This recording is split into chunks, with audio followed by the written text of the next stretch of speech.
ନମସ୍କାର, ଜୟ ଜଗନ୍ନାଥ। ଆଜି ଜାଣିବା ଆମେ କାହିଁକି ଧାନ ଉଠଣା ବନ୍ଦ ହୋଇଥିଲା, ଏଠାରେ କାହାର ଦୋଷ ଥିଲା, କାହାର ଭୁଲ ଥିଲା। ଏହା ଏହି ବର୍ଷ ନୁହେଁ, ବର୍ଷକୁ ବର୍ଷ ଏହି ସମସ୍ୟା ବାହାରୁଛି। ଚାଉଳ ଉଠାଣରେ ଡେଡଲକ୍ ସବୁ ବର୍ଷ ହଉଛି। କୃଷକ କାହିଁକି ନିରନ୍ତର ଦେଖିବାକୁ ପଡୁଛି? ସବୁ ବର୍ଷ କୃଷକ ଅସନ୍ତୋଷ ହଉଛନ୍ତି। ପ୍ରଥମେ ଜାଣିବା ଏହି ବର୍ଷ କଣ ହେଇଥିଲା। ଏହି ବର୍ଷ ସରକାର ନଭେମ୍ବର 25ରୁ ଧାନ କିଣିବା ପାଇଁ ଆରମ୍ଭ କରିଥିଲେ। ମାଲିକମାନେ 5ଟି ଦାବି ମୁଖ୍ୟତଃ ଉଠାଇଥିଲେ। ଆଉ ସେ ଦାବିଗୁଡ଼ିକ ହେଲା ବିଳମ୍ବିତ 5ଟି ପେମେଣ୍ଟ ଓ 12 ଲକ୍ଷ ଟନ୍ ଷ୍ଟକ୍ ଏବଂ ଟ୍ରାନ୍ସପୋର୍ଟ କଷ୍ଟ। ଫଳରେ ଧାନ ଉଠାଣ ବନ୍ଦ। କୃଷକମାନେ ବହୁତ ଅସନ୍ତୋଷ ହେଇଥିଲେ। ଏହି ଧାନ ସମସ୍ୟା ଏହି ବର୍ଷ ନୁହେଁ, 2012ରେ ମଧ୍ୟ, 2015ରେ, 2018ରେ, 2020ରେ, 2022 ଓ 2024ରେ ବାରମ୍ବାର ଏହା ଦେଖିବାକୁ ପଡୁଛି। ଏହାର ପଛରେ କାହାର ହାତ ରହିଛି? ସରକାର, ମିଲର ଓ କୃଷକମାନଙ୍କ ଭିତରେ କୋର୍ଡିନେସନ ନାହିଁ ଓ ଏହା କେମିତି ଦୂର କରାଯାଇପାରିବ ତାହା ଏବେ ଆମେ ଆଗକୁ ଦେଖିବା। ଏ ବର୍ଷ ଗୋଟିଏ ଉଚ୍ଚସ୍ତରୀୟ ବୈଠକ ଲୋକ ସେବା ଭବନରେ ଅରୁମା ସହିତ ବୈଠକ ହୋଇଥିଲା। ଯେଉଁ ମିଲରମାନେ 9ଟି ଦାବିକୁ ପ୍ରସ୍ତୁତ କରିଥିଲେ ସରକାରଙ୍କ ଆଗରେ, 5ଟିକୁ ପ୍ରାୟୋରିଟି ଦେଇ 4ଟା ତୁରନ୍ତ ସ୍ୱୀକୃତି କରାଯାଇଥିଲା। ତାହା ଫଳରେ ଧାନ ଉଠାଣ ଏହି ମଙ୍ଗଳବାର ଦିନରୁ ଆରମ୍ଭ କରାଯାଇଥିଲା। ଏହି ଲେଟ୍ ଧାନ ଉଠାଣରେ କୃଷକମାନଙ୍କ ଉପରେ ବହୁତ ବଡ଼ ପ୍ରଭାବ ରହେ। ଧାନ ମଣ୍ଡିରେ କିଛି ଦିନ ହେଉଛି ଗୁଣହାନିର ଆଶଙ୍କା। ଯଦି ଧାନ କିଛି ଦିନ ଯଦି କୃଷକମାନ ରହିଲା, ଧାନର ଗୁଣହାନି ହୁଏ।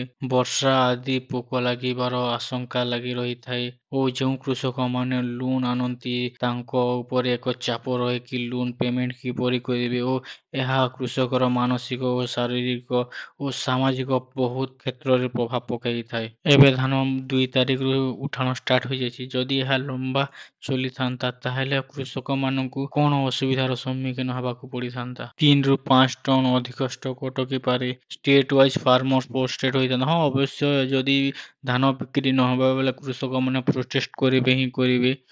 ରିସ୍କ ସର୍ଟେଜ, ରେସନ ଡିଷ୍ଟ୍ରିବ୍ୟୁସନ, ଏହା ଏକ ଚେନ୍ ପ୍ରୋସେସରେ କାମ କରେ। ଯଦି ବି ମିଲରଙ୍କ ଉପରେ ଧାନ ନ ଆସିବ ତାହେଲେ ସେମାନେ ରାଇସ୍ ସର୍ଟେଜ ଦେଖାଇବେ। ତାପରେ ରାସନ ଯେଉଁ ଡିଷ୍ଟ୍ରିବ୍ୟୁଟର ହେଉଛି ସେଇଟା ମଧ୍ୟ ଇମ୍ପାକ୍ଟ ହୋଇଥାନ୍ତା। Storage collapse ହୋଇଯାଆନ୍ତା। ଫଙ୍ଗଲ ସ୍ପଏଲାଇଜ ଓ ବେଶୀ ଦାମ ଉଠିପାରେ। ପ୍ରୋକ୍ୟୁରମେଣ୍ଟ କଷ୍ଟ ଡବଲ ହେବାର ଆଶଙ୍କା ମଧ୍ୟ ଥିଲା। ଏହା ଯଦି ସରକାର ନ କରିଥାନ୍ତି ତାହେଲେ ଏହି ସବୁ ସମସ୍ୟାର ସମ୍ମୁଖୀନ ହେବାକୁ ପଡ଼ିଥାନ୍ତା। ବାସ୍ତବରେ ସରକାର କଣ କରିବା ଉଚିତ ଥିଲା? ଏଫସିଆଇକୁ ଲିଫ୍ଟିଂ ଡେଡଲାଇନକୁ ବୃଦ୍ଧି କରିବା କଥା। ସେମାନେ ଏକ ଏଫସିଆଇକୁ ଲିଫ୍ଟିଂ ଡେଡଲାଇନ ଦେବା କଥା, ଯାହା ଫଳରେ କୌଣସି ମିଲରଙ୍କ ପାଖରେ ଖାଲି ଜାଗା ରହିବା କଥା, ଯେମିତିକି ମଣ୍ଡିରୁ ସେମାନେ ଧାନ ଉଠାଇ ପାରିଥାନ୍ତେ। ଓଡ଼ିଶାରେ ମେଗା ଷ୍ଟୋରେଜ ଦରକାର, ଯେଉଁଥିରେ କି 20ରୁ 25 ଲକ୍ଷ ଟନ୍ ରହିପାରୁଥିବ, ସେମିତି ଗୋଟିଏ ଷ୍ଟୋରେଜ ଦରକାର। ଟ୍ରାନ୍ସପୋର୍ଟ ମିଲିକିରି ଇନଫ୍ଲେସନ ସହିତ ଲିଙ୍କ କରିବା କଥା। ହଁ, ଲେବର ଚାର୍ଜ, ପେଟ୍ରୋଲ ଚାର୍ଜ ଯେମିତି ବଢୁଛି ତାହା ସହିତ ମିଲିଂ ରେଟକୁ ମଧ୍ୟ ଇନକ୍ଲୁଡ କରିବା କଥା। ଯେମିତି ଇନଫ୍ଲେସନ ବଢିବ ତାହେଲେ ଟ୍ରାନ୍ସପୋର୍ଟ ମିଲିଂ ରେଟ ବି ବଢିବା କଥା। ମିଲରଙ୍କୁ ପେମେଣ୍ଟ, ମିଲର ଯଦି ଧାନ ବିକୁଛନ୍ତି ଗଭର୍ଣ୍ଣମେଣ୍ଟକୁ, ପୁଣି 40 ଦିନ ମଧ୍ୟରେ ସେମାନଙ୍କର ପେମେଣ୍ଟ ମିଳିଯିବା କଥା। ମଣ୍ଡିରେ କେତେ ଧାନ ଆସୁଛି, କେତେ ଧାନ ଷ୍ଟକ୍ ରହିଲା ତାକୁ ମନିଟରିଂ ରିଅଲ ଟାଇମରେ କରିବାର କଥା।